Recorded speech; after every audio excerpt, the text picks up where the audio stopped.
Платите од 43.000 денари кои синдикатот ги бара за наставниците не се големи. Големи се трошоците во образованието, изјави во интервју за телевизија Стар председателот на СОНК Јаким Неделков.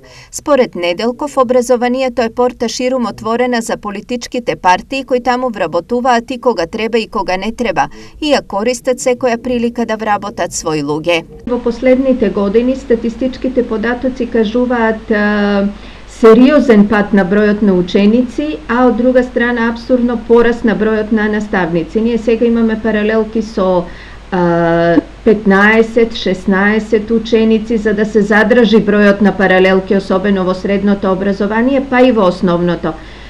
Дали може би проблемот со платите во образованието не е и резултат на превработеноста во оваа дејност?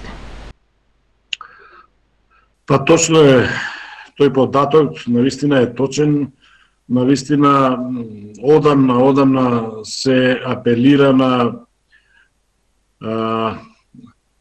разумен прием на вработени во дејност на образование и конечно бараме да се редуцираат вработувањето во образованието.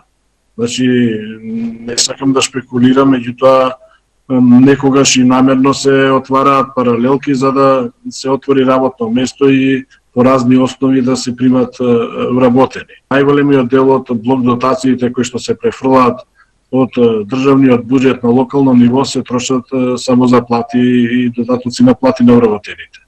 Ако се фузираат одредени одделени, одредени класови согласно законските одредби за 25 до 30 ученици, тоа значи дека некаде би се преполовил бројот на одделенија, а со тоа и бројот на вработени. Дали сега може би не е време на компромис да се направи еден компромис да не се отпуштаат наставници, а да се задржат или да се намали процентот на покачување на платите?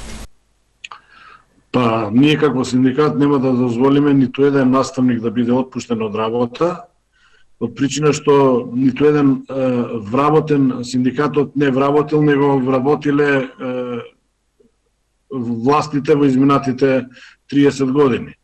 Значи, не може да се користиме со, или да се користат властите со популистички мерки, имало или немало потреба за вработување да се отвараат работни места, за да ги задоволат своите политички апетити, а од друга страна после да се отпуштаат работници. Сигурно дека процесот по природен пат на пензионирање на колегите кои што ќе одат во пензија, ќе се ослободат работните места, можат да се искористат за дел од рационализацијата, како што и реков, да се намали или престане вработување на кадри онамо каде што апсолутно нема потреба. Ние секогаш сме отворени за конструктивност во делот на реформирање на воспитно-образовниот процес и особено во овој дел кој што сите нас те засега за нефункционални училишта, скапи училишта кои што произведуваат, условно кажано, трошок на државата на сметка на тоа што има